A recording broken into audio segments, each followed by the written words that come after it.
मी doctor Archana आनंद सरायकर, ENT surgeon, Narayangaon.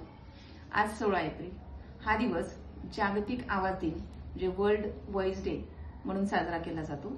या वर्षीचे ब्रीद वाक्य आहे केअरिंग फॉर आवर व्हॉइसेस, आपल्या आवाजाची काळजी घेऊया। नुकतेच 12 एप्रिलला आशाजी भोसले यांचं दुःखद निधन झालं, त्यांना भावपूर्ण श्रद्धांजली। आपला आवाज निघणे ही प्रक्रिया अगदी फुफ्फुसातून सुरुवात होते। फुफ्फुसातील योग्य दाबाखालील हवा स्वरतंतूंना म्हणजे व्होकल कॉर्ड्सला विलग करते।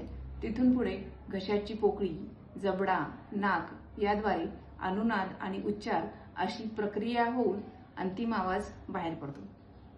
प्रत्येकाचा आवाज हा वेगळा असतो आणि तो त्याची ओळख असतो।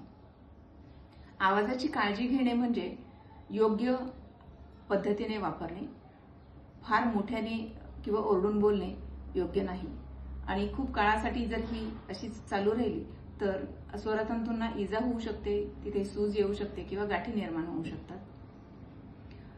ज्या व्यक्तींना आवाज जास्त प्रमाणात वापरावा लागतो, जसे की शिक्षक, गायन करणारे, फेरीवाले किंवा यात्रा बाजार यामध्ये काम करणारे विक्रेते, यांना ज्यांना मोठ्याने आवाज खूप वेळासाठी वापरावा लागतो त्यांना आवाजाचे त्रास होऊ शकतात। शिवाय अतिथंड पदार्थ खाणे पिणे, तेलकट आणि मसाल्याचे पदार्थ खाणे याने सुद्धा आवाजावर परिणाम होऊ शकतो। तसेच अगदी सर्दी खोकल्यापासून ते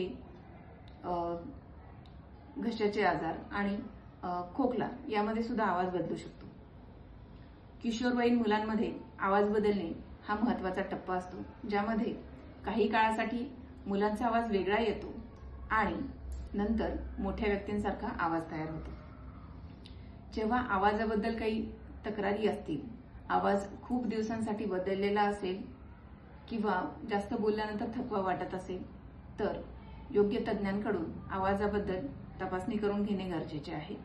यामध्ये अगदी बसलेल्या अवस्थेमध्ये व्हिडिओ लॅरिंगोस्कोपी द्वारे आपण आपले स्वरयंत्र पाहू शकतो, तिथे काही सूज गाठ असं काही आहे का हे पाहू शकतो आणि त्याबद्दल उपचार करू शकतो। धन्यवाद।